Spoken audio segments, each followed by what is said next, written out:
Welcome to एडुजोस। एडुजोस में आप सभी लोगों का स्वागत है। दोस्तों 3 दिन के बाद एसएससी जीडी का आज फिर एग्ज़ाम हुआ। तो 22 नवंबर को जो एग्ज़ाम हुआ है, तीनों शिफ्ट के क्वेश्चंस हम लोग देखेंगे एसएससी जीडी में जो पूछे गए हैं। एक एक करके सारे क्वेश्चन देखेंगे। इसमें हिंदी के क्वेश्चंस भी हैं और जीके जीएस के क्वेश्चन भी जो पूछे गए हैं, उन सभी क्वेश्चंस को शामिल किया गया है। जो भी क्वेश्चन जो है वो कैंडिडेट ने भेजे हैं, उसी पर आधारित ये वीडियो आपके लिए उपलब्ध कराई गई है। इसका अगर आपको पीडीएफ चाहिए तो पीडीएफ हमारे एंड्रॉयड एप्लीकेशन पर डेली अपलोड कर दिया जाता है। गूगल प्ले स्टोर से आप इसको डाउनलोड कर सकते हैं। चैनल से अगर आप अब तक नहीं जुड़े हैं तो चैनल को सब्सक्राइब करके बेल आइकन ज़रूर प्रेस करें और वीडियो को ज़रूर एक दूसरे के साथ शेयर करें। तो चलिए स्टार्ट करते हैं। आज के जो पहला सवाल है यहाँ पर, वो ये पूछा गया है कि ऊसर का विलोम क्या है। तो देखिए, ऊसर जो है वो क्या होती है। ऊसर जो है वो बंजर भूमि होती है। तो बंजर का ठीक उल्टा क्या हो जाएगा, जो विलोम होगा वो उपजाऊ होगा। ठीक है। खंडन का विलोम पूछा गया, तो ये श्रृंगारक, मंडन, अभिमत, ये सब खंडन का जो है वो विलोम शब्द है। इसके बाद पूछा गया कि उन्नति का विलोम क्या है। तो उन्नति का विलोम अवनति होता है। इसके बाद सवाल पूछा गया जो चिंता करने योग्य हो, चिंतनीय। इसके बाद देखिए नेक्स्ट क्वेश्चन पूछा गया है आंख चुराना मुहावरे का अर्थ जो है वो क्या होता है। तो आंख चुराना मुहावरे का अर्थ होता है नज़र बचाना। इसके बाद है बखिया उधेरना मुहावरे का अर्थ पूछा गया था। तो इसका मतलब होता है राज खोलना या फिर उसका रहस्य खोलना। किसी व्यक्ति की अगर बखिया उधेरी जा रही है, यानी उसके जो छुपे हुए राज हैं उसको खोला जा रहा है, जो उसका रहस्य है वो बताया जा रहा है। नेक्स्ट यहाँ पर क्वेश्चन पूछा गया है नदी का पर्यायवाची। तो नदी का पर्यायवाची तड़नी, सरिता, पयस्विनी, तटनी, ये सभी होते हैं। एग्जाम में जो भी आपके ऑप्शन के हिसाब से था आप उसको देख सकते हैं। निरर्थक शब्द का विलोम पूछा गया है। तो निरर्थक शब्द का विलोम सार्थक है।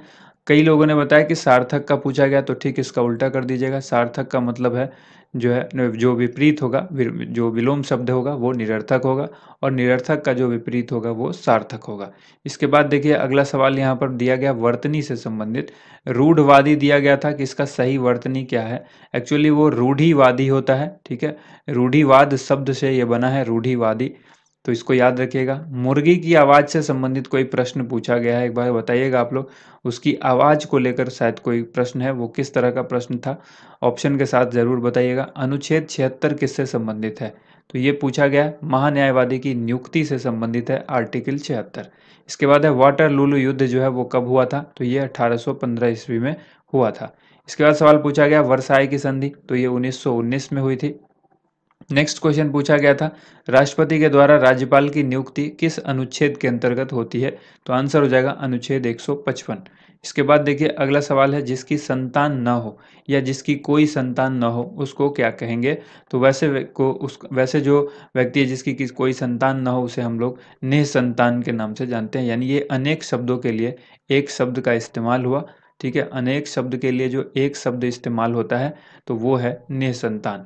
नेक्स्ट है किस खिलाड़ी ने जबरे पर पट्टी बांधकर 14 ओवर गेंदबाजी की थी। तो ये खिलाड़ी का नाम अनिल कुंबले है, आपको याद रखना है। बाल गंगाधर की कौन सी पुस्तक अंग्रेजों के लिए अधिक प्रभावी रही। तो पुस्तक का नाम था उनकी गीता रहस्य। ठीक है। और यही ऑप्शन में दिया गया था। नेक्स्ट जो क्वेश्चन है वो है भारतीय कम्युनिस्ट पार्टी की स्थापना कब हुई थी। तो ये हुई थी 26 दिसंबर 1925 ईस्वी को।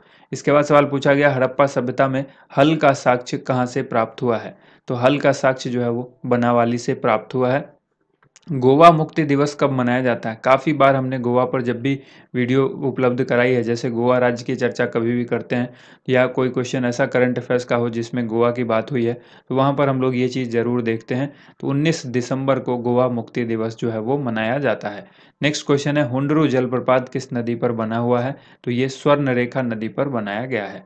इसके बाद है मीनाक्षी मंदिर पूछा गया है। काफ़ी बार आपको बताया जा चुका है तमिलनाडु में मीनाक्षी मंदिर। इसके बाद अम्फान तूफान पूछा गया कि कब आया था, ये महीना पूछा गया था। तो मई 2020 में आया था। ठीक है। अम्फान तूफान किस माह में आया था, मई 2020 में आया था। पिता की संपत्ति में शायद पुत्री का अधिकार किस संविधान संशोधन में जोड़ा गया, ये भी सवाल पूछा गया है। इसका आंसर आप सभी को कमेंट बॉक्स में लिखना है। ठीक है। इसके बाद देखिए अगला सवाल यहाँ पर है जो पूछा गया है 2019 का ज्ञानपीठ पुरस्कार किसको दिया गया है। क्योंकि 2020 वाला अभी मिला नहीं है, 2019 का ज्ञानपीठ पुरस्कार जो दिया गया अकितम अच्युतम नाम्बुदरी को दिया गया। तो एग्जैक्ट आंसर इसका क्या हो जाएगा, जो अकितम अच्युतम नाम्बुदरी जिन्होंने भी लिखा होगा, मलयालम कवि है ये भी याद रखना आपको। ठीक है। मलयालम कवि इनको मिला है। नेक्स्ट है G20 शिखर सम्मेलन 2021 पूछा गया कि कहाँ पर हुआ, तो ये रोम इटली में हुआ था। सल्तनत काल में कौन सा कर यानी टैक्स जो है वो वसूला जाता था, तो उस समय चलता था जजिया कर। ये सवाल पूछा गया था।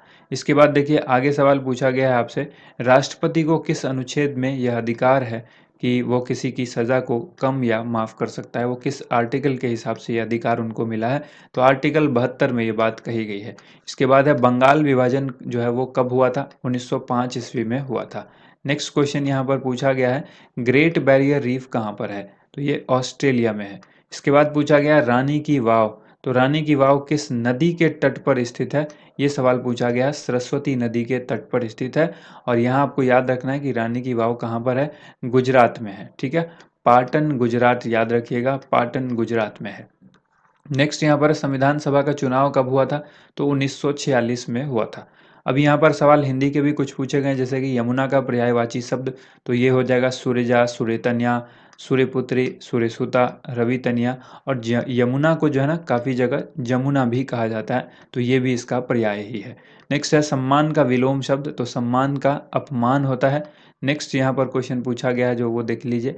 अगला सवाल है सुखोई 30 में एक बार ईंधन भरने के बाद कितनी दूरी तय कर सकता है ये सुखोई 30, तो ये जो है एक बार अगर इसमें ईंधन फुल कर दिया जाए तो ये जो है कब तक चलेगा, 8000 किलोमीटर तक की दूरी को तय कर सकता है सुखोई 30।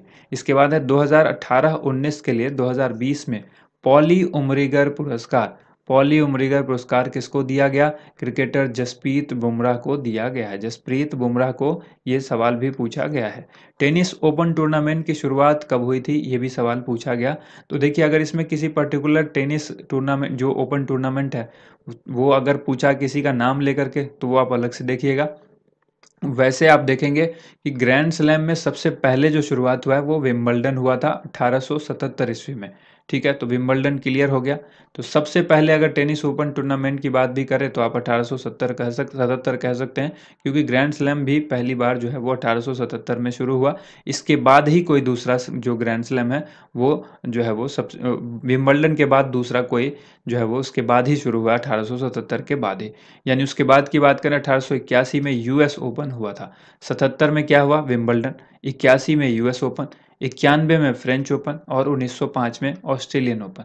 तो जिसके बारे में भी पूछा गया है वो आप इसका आंसर कर सकते हैं। और अगर इस तरह से पूछा गया कि टेनिस ओपन टूर्नामेंट सबसे पहले कब शुरू हुआ, तो ये विंबलडन शुरू हुआ था। जो ग्रैंड स्लैम की बात अगर पूछी गई है 1877 में, ठीक है। नेक्स्ट यहाँ क्वेश्चन देखिए, तालाब का पर्यायवाची शब्द पूछा गया है, तो ये होता है सरोवर, जलाशय, सर, पुष्कर, पोखरा, जलवान, सरसी, ताल, ये सभी जो है वो तालाब का पर्यायवाची है। नेक्स्ट क्वेश्चन है पर्वत का पर्यायवाची, तो पहाड़, गिरी, अचल, भूमिधर, तुंग, आद्री, शैल, ये सब जो है पर्वत का पर्यायवाची है। विफल का पर्यायवाची पूछा गया, निष्फल, व्यर्थ, हताश, ये जो है विफल का पर्यायवाची यानी समानार्थी शब्द है, ठीक है। यानी इसके जो अर्थ हैं वो बिल्कुल इसी के जैसे हैं जैसे विफल के हैं। जिस पर आक्रमण किया गया हो उसको क्या कहते हैं, तो जिस पर आक्रमण किया गया हो उसको आक्रांत कहा जाता है। भारत का डिफेंस बजट से संबंधित भी शायद सवाल पूछा गया है कि भारत का डिफेंस बजट जो इस बार क्या रहा, तो 2.21% है, परसेंटेज में अगर पूछा गया है तो, ठीक है। इसके बाद देखिएगा एग्जैक्ट क्वेश्चन नहीं है ये हमारे पास, आपको अगर कोई क्वेश्चन याद रहता है तो कमेंट करके ज़रूर बताया कीजिए। हमने आपको व्हाट्सएप नंबर भी शेयर किया था, ठीक है। तो उस व्हाट्सएप नंबर पर आपका जो एग्ज़ाम है तो वो आप हमें शेयर कर सकते हैं, ठीक है। ये इस नंबर पर आप व्हाट्सएप हमें कर सकते हैं जो भी क्वेश्चन आपका एग्जैक्ट है। 2011 की जनगणना से संबंधित भी कोई सवाल पूछा गया है, तो इस सवाल को भी आप अगर याद है आपको तो वो सवाल बताइएगा कि क्या पूछा गया है। अब देखिए खेल के क्षेत्र में कोच को कौन सा पुरस्कार दिया जाता है, ये एक सवाल है, इंपॉर्टेंट सवाल है जो आज के एसएससी जीडी के एग्जाम में पूछा गया है, ये थर्ड शिफ्ट में पूछा गया है। इसको ध्यान रखिएगा, द्रोणाचार्य पुरस्कार इसका आंसर होगा। खेल के क्षेत्र में कोच को जो पुरस्कार दिया जाता है वो द्रोणाचार्य पुरस्कार होता है। फिर पूछा गया बंगाल का विभाजन, ये रिपीट हुआ है आज दिन में 2 बार ये सवाल पूछा गया है। सेकंड शिफ्ट में भी शायद पूछा गया है और थर्ड में, तो ये थर्ड के लिए भी कुछ बच्चों ने बताया कि थर्ड में भी ये पूछा गया है। तो देख लीजिएगा सेकंड शिफ्ट में और थर्ड शिफ्ट में से एग्जैक्टली थर्ड शिफ्ट में पूछा गया है रिपीट हुआ है या नहीं। बंगाल विभाजन कब हुआ, 1905 में हुआ है, ठीक है। तो उम्मीद करते हैं आप सबको वीडियो पसंद आई होगी। वीडियो को ज़्यादा से ज़्यादा लाइक एंड शेयर कीजिएगा। थैंक यू सो मच, आप सभी लोगों का वीडियो देखने के लिए बहुत बहुत धन्यवाद।